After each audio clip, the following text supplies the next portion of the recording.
श्रावस्ती में दहेज की भेंट चढ़ी एक और बेटी। 13 दिन बाद मिला शव। ससुराल वालों पर हत्या का आरोप, पुलिस जांच में जुटी। नमस्कार दर्शकों, मैं हूं अर्जुन मिश्रा। आप देख रहे हैं विराट न्यूज 24 लाइव चैनल।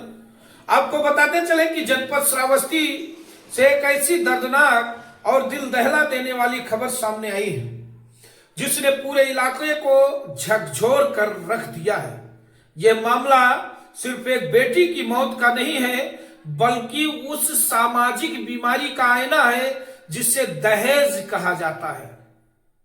थाना मल्लीपुर क्षेत्र के लक्ष्मणपुर कोठी गांव की रहने वाली गौरी पत्नी आसाराम की बेटी रीना देवी की शादी करीब 18 महीने पहले मल्लीपुर खुर्द निवासी गोविंद प्रसाद पुत्र राम फेरन के साथ हुई थी। शादी के बाद ही रीना की विदाई ससुराल कर दी गई थी, लेकिन आरोप है कि जिस दिन से रीना ससुराल पहुंची उसी दिन से उसके जीवन में यातनाओं का सिलसिला शुरू हो गया। मृतका की मां गौरी और पिता का गंभीर आरोप है कि रीना को उसके पति और ससुर द्वारा लगातार बुलेट, मोटरसाइकिल, सोने की अंगूठी और 1 लाख रुपए नगद मांग को लेकर प्रताड़ित किया जाता था, मारपीट की जाती थी और मानसिक रूप से भी उसे तोड़ा जाता था। रीना कई बार फोन पर अपने मायके वालों को रोते हुए अपनी पीड़ा बताती थी, लेकिन परिवार गरीब और असहाय होने के कारण बेटी को सिर्फ समझा बुझाकर वापस ससुराल भेजने को मजबूर था। परिवार का कहना है कि 12 जनवरी 2026 को अचानक रीना से संपर्क पूरी तरह से टूट गया। उसका मोबाइल बंद हो गया और ससुराल पक्ष की ओर से कोई स्पष्ट जानकारी नहीं दी गई। बेटी की कोई खोज खबर न मिलने पर मां गौरी थाना मल्लीपुर पहुंची और लिखित शिकायत दी, लेकिन आरोप है कि पुलिस ने तत्काल कोई ठोस कदम या कार्रवाई नहीं उठाया या नहीं किया। कई दिनों तक बेटी का कोई पता नहीं चला। परिवार दर दर भटकता रहा, रिश्तेदारों से पूछताछ करता रहा, लेकिन हर तरफ सिर्फ सन्नाटा मिला। इसी बीच पति गोविंद प्रसाद ने भी थाना मल्लीपुर में पत्नी की गुमशुदगी की रिपोर्ट दर्ज कराई। पति का दावा है कि उसकी पत्नी का किसी अन्य युवक से प्रेम प्रसंग था और वो उसी के साथ घर छोड़कर चली गई थी। पति का यह भी कहना है कि उसने स्वयं पत्नी की तलाश की और पुलिस को सूचना दी। वहीं दूसरी ओर मृतका के मायके पक्ष का आरोप है कि यह सब कहानी गढ़ी जा रही है ताकि असली सच्चाई को छिपाया जा सके।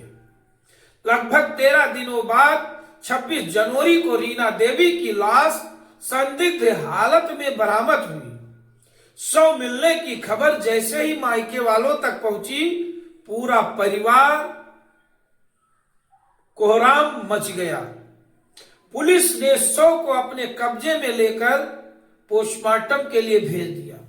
शव की हालत देखकर परिजन यह दावा कर रहे हैं कि रीना की बेरहमी से हत्या की गई है और फिर शव को छिपाने की कोशिश की गई। मृतका के पिता ने साफ शब्दों में आरोप लगाया है कि उनकी बेटी की हत्या उसके पति और ससुर ने मिलकर दहेज के लालच में की है। मृतका के पिता का कहना और चाचा का कहना है कि शादी के बाद से ही बेटी को जान से मारने की धमकियां दी जाती थी। बेटी ने कई बार फोन पर कहा था कि अगर दहेज नहीं मिला तो उसे मार दिया जाएगा। मृतका के चाचा ने भी यही बयान दिया और आरोप को दोहराते हुए कहा कि यह कोई हादसा नहीं बल्कि सोची समझी हत्या है। वहीं दूसरी ओर पति गोविंद प्रसाद इन आरोपों का खंडन करते हुए एक सिरे से खारिज कर रहे हैं। उसका कहना है कि उसकी पत्नी स्वेच्छा से घर छोड़कर गई थी और संभव है कि प्रेम प्रसंग में जिस व्यक्ति के साथ वो गई उसी ने उसकी हत्या कर दी हो। पति का यह भी दावा है कि उसने कभी दहेज की मांग नहीं की और न ही पत्नी के साथ मारपीट की गई। अब सवाल यह है कि आखिर सच्चाई क्या है? क्या एक बेटी दहेज की बलि चढ़ी या फिर यह मामला प्रेम प्रसंग का है? क्या गुमशुदगी की रिपोर्ट दर्ज कराना केवल खुद को बचाने की एक चाल थी या फिर वास्तव में पति निर्दोष है? इन सभी सवालों के जवाब अब पुलिस जांच पर निर्भर करते हैं। पुलिस अधिकारियों का कहना है कि पोस्टमार्टम रिपोर्ट आने के बाद मौत के कारणों की स्थिति साफ होगी और सभी पहलुओं पर निष्पक्ष जांच की जा रही है। अगर यह घटना एक बार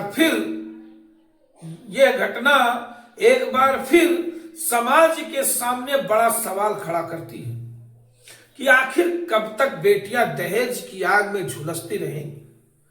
कब तक मां बाप अपनी बेटियों की लाशें उठाते रहेंगे? यह मामला सिर्फ एक परिवार का नहीं बल्कि पूरे समाज को सोचने पर मजबूर करने वाला है। अगर समय रहते ऐसे मामलों में सख्त कार्रवाई नहीं हुई तो ऐसी घटनाएं बार बार दोहराई जाती रहेंगी। अब देखना यह होगा कि पुलिस इस मामले में किस एंगल से जांच को आगे बढ़ाती है और क्या दोषियों को कानून के कटघरे तक पहुंचाया जा सकेगा या फिर एक और बेटी की मौत फाइलों में दफन होकर रह जाएगी। तो दर्शकों, चैनल को हमारे सब्सक्राइब करें और वीडियो को ज्यादा से ज्यादा शेयर करें ताकि इस पीड़िता को न्याय मिल सके। और आपसे एक अनुरोध है कि मैंने YouTube डिस्क्रिप्शन पर अपने WhatsApp चैनल का लिंक दे रखा है।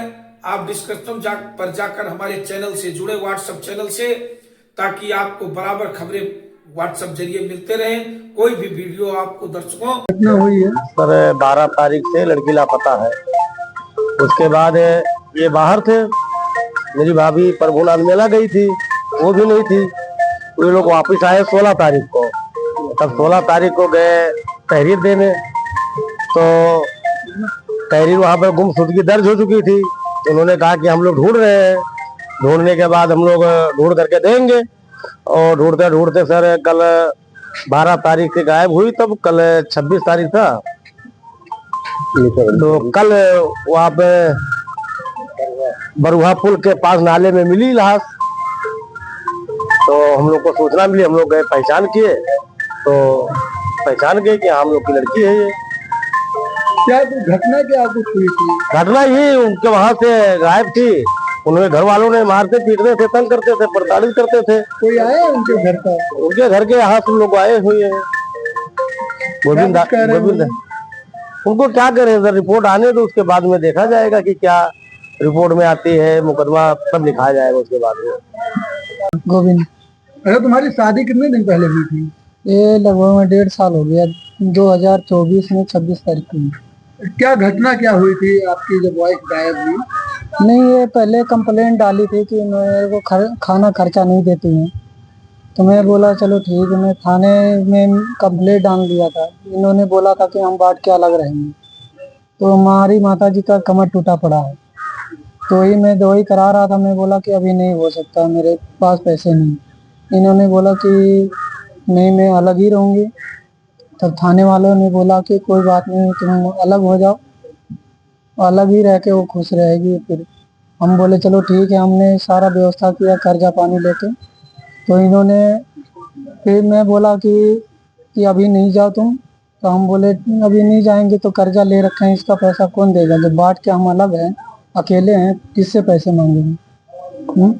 तो इन्होंने बोला कि नहीं जाओ। मैं बोला कि जाऊंगा। तो इन्होंने बोला चलो ठीक है, जाओ तुम, हम सब आपके साथ ही रह रही थी आपकी वाइफ? हाँ, मेरे साथ। गायब कब हुई वो? 13 तारीख को। कहीं जाने को बताई थी क्या? नहीं, ये बोले कि लहसुन पत्ती खोटने में जा रही हूँ खेत में। मैं बोला चलो ठीक है। मैं गांव में गए थे, एक लोग और जाने वाले थे, तो उससे मैं बोला था कि व्यवस्था कर लो, हम जा रहे हैं।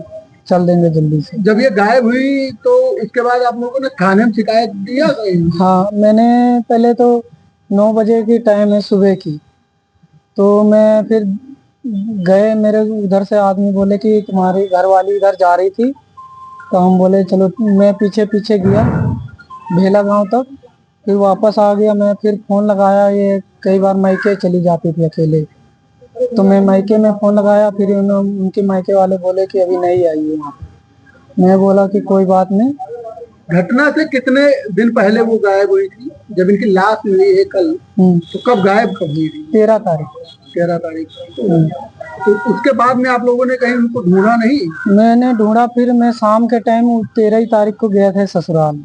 मैं पूछने के लिए गया था कि देखने के लिए कि लड़ाई झगड़ा हुआ है, तो फिर यहीं आएगी, तो हमेशा वहीं भाग के जाती थी, तो हम वहाँ गए, फिर नहीं मिली। फिर मैं सुबह सुबह फिर गया था एक बार, और 14 दहेज तक। के लिए ये आपके जो ससुराल वाले हैं वो दहेज का आरोप लगा रहे हैं कि आप नहीं, लोग दहेज की मांग करते थे। नहीं, ये सब झूठ है।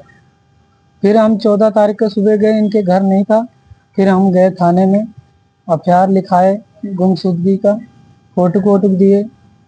उसी दिन 13 तारीख को जब गई है, उसी रात को 1:30 बजे रात को फोटो उसने खुद मोबाइल में खींचा है। आप दोनों का रिलेशन कैसा था? पति पत्नी थे? वो कहते, हमेशा कहते थे हम अलग रहेंगे, किसी के साथ में नहीं रहते। हम बोले कि एक परिवार में रहो, सुखी मिलेगा, किसी को दुख होगा तो साथ में जाएगा। वो कहते हम कभी नहीं किसी के साथ में रहेंगे। दहेज का आरोप ये लोग लगा रहे हैं, उस पर क्या कह रहे हैं? ये सब झूठ है।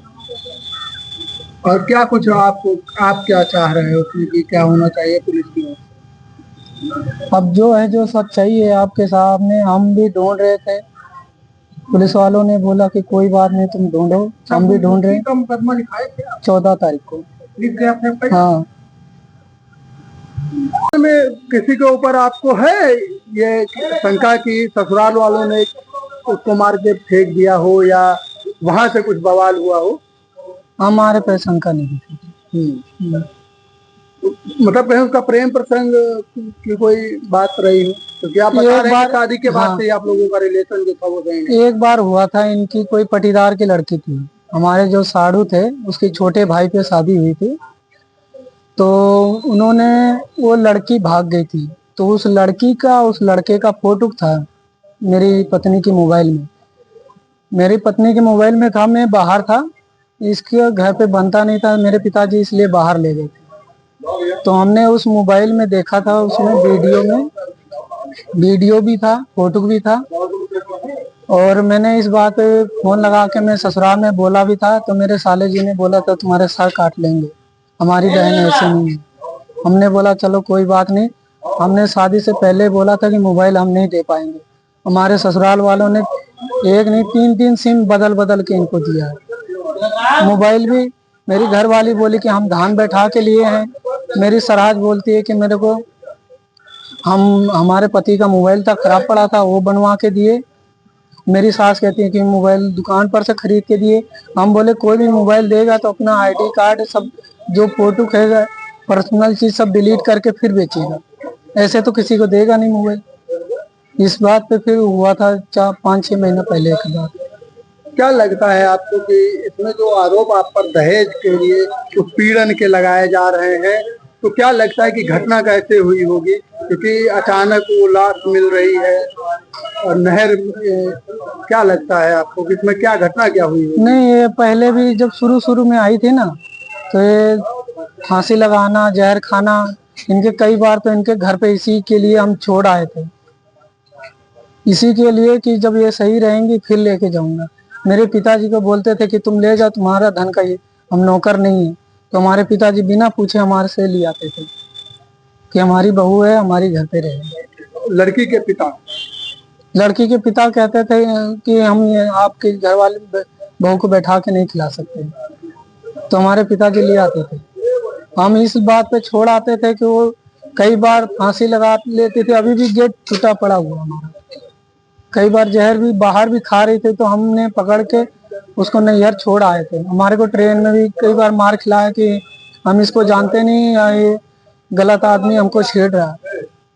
डिवोर्स के लिए आपने कभी नहीं ट्राई किया जब ऐसी हमने- घटना हो रही थी? हमने कई बार उसको बोला था कि अगर हमारे साथ नहीं खुश रह सकती हो तो बता दो, जो तुम्हारे माता पिता ने दिया, हम कोई चीज ऐसा चीज नहीं रखेंगे, तुम्हारा सब चीज दे देंगे, खुशी खुशी भेज देंगे। तो उन्होंने हमेशा कहा कि हम तुम्हारे ही पास रहेंगे। ये दहेज का आरोप आप पर फिर बार बार ये लोग लगा रहे हैं कि दहेज मांग रहे हो, दहेज मांग रहे हो। क्या बाइक और नहीं नहीं, ये सब की मांग किया था तुमने? न कभी नहीं। अभी क्या आप क्या रहे हो कि इसमें पूरी जांच हो? हाँ हो, हम तो इसीलिए तो आए हैं। हमारी माता जी का कमर टूटी पड़ी है, वो घर पे रहती है, छोटी छोटी दो बहनें थी, 12 साल की, 13 साल की है।